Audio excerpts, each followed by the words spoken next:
Okay, I wanted to bring this a couple of clips up. Two of them you've already seen. It's on artificial intelligence. This third one was from the Grammys. This is the newest one. A reporter that just absolute gibberish. So they said they checked her out. She didn't have a stroke. They don't know what went wrong. They know what went wrong. See, here's the thing. I'm always telling you that all this is based around the Saturn worship, right? But it is. It's all based around it. But there's more than one project going on at a time.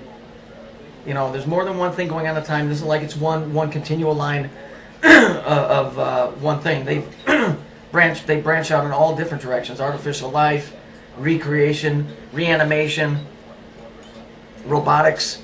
You know, some of it's used for good, most of it's used for bad.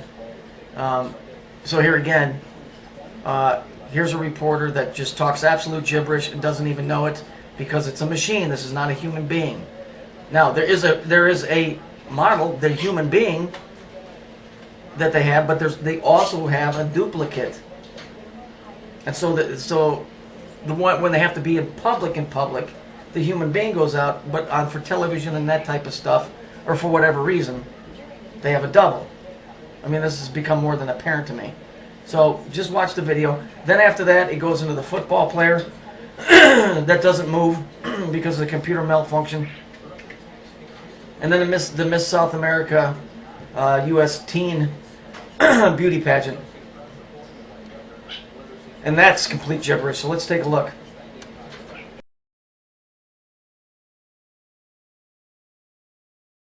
CBS 2 Serene Branson is live at the Staples Center with highlights and backstage coverage we're seeing for the very first time. Serene. Well, a very, very heavy rotation tonight. We had a very Darrison fight. Let's go ahead. Terrace Chase and look for the head of the pit. Now let's take a look at the football one where the player does not move, not a bit. And what gives this away that shows me this is all tied to that Saturn crap. I'll show you at the very end of the clip. We're being played for fools here, folks. But you'll see in a second. Let's just watch the clip and then I'll show you.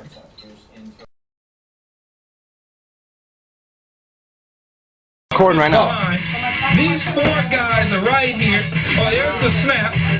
Okay, so we're going to take the snap. We decide, well, this one guy decides he's not going to move. Zebra is standing there while the St. Louis quarterback, E.J. Manuel's running around for his life. Sanders doesn't move. He's just standing there. Like he has no idea of what's going on. Where have you been, son? Come on, man. Now let's take a look at this. Let's take a look underneath. This is right at the very end where it breaks through that block. You just saw all that stuff. Gee whiz, what's right underneath the football? Look familiar? And on either side of that little pyramid, what do we have? We have black cubes. Interesting.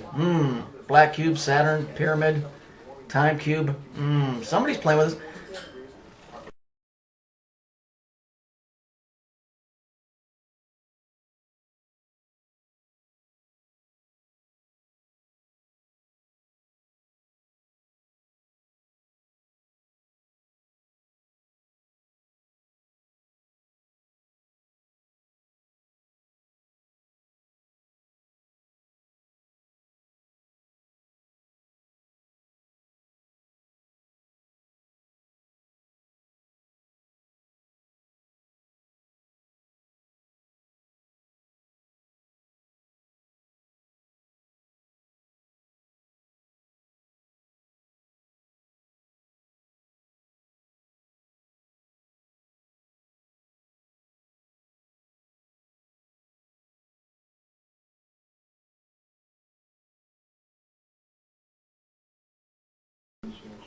In this clip, we see the Miss Teen USA robot completely melt down. Take a look. This is classic. This is just as bad as the reporter.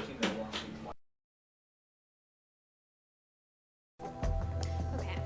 Recent polls have shown a fifth of Americans can't locate the U.S. on a world map. Why do you think this is?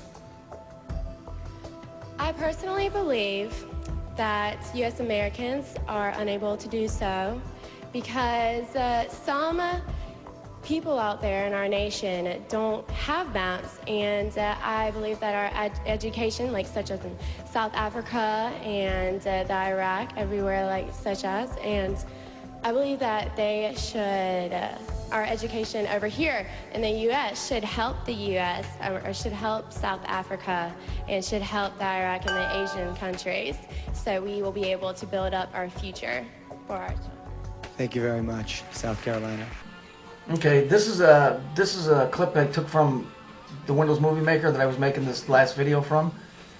You see where the football is? That's how much time I was going to put on a clip. All of a sudden I got a real strange feeling, and bam, it went up to 3 minutes and something.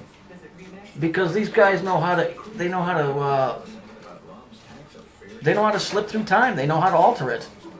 You know, my birds go crazy every time I get on this freaking computer because they see things I don't. This has never done this before in all the years I've been making videos. It was only supposed to go for like 30 or 40 seconds. From the beginning of the football to the end of the football, that was the clip. This thing went up to 3 minutes and something. You know, it may be a little reminder to me that, you know, the abilities that they have or whatever, but I'm just putting information out, man. I ain't condemning nobody. It is what it is. You know?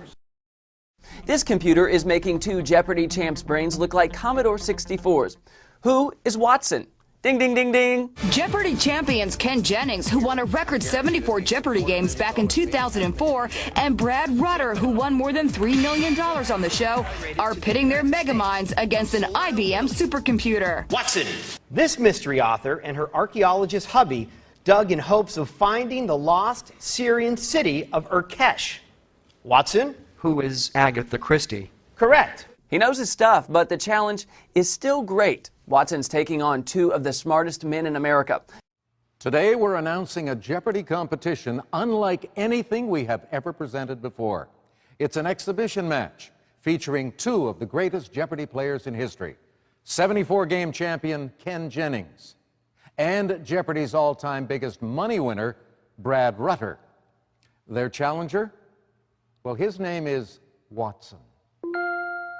Watch. Watson is an IBM computer designed to play Jeopardy! Watson understands natural language with all its ambiguity and complexity. As Juliet knows, this 9-letter word means why. And delivers a single answer out of thousands of possibilities, all in under 3 seconds. Watson? What is wherefore? Good for 1600. Can Watson defeat the world's best Jeopardy players? The IBM Challenge is coming to Jeopardy this February. You won't want to miss it.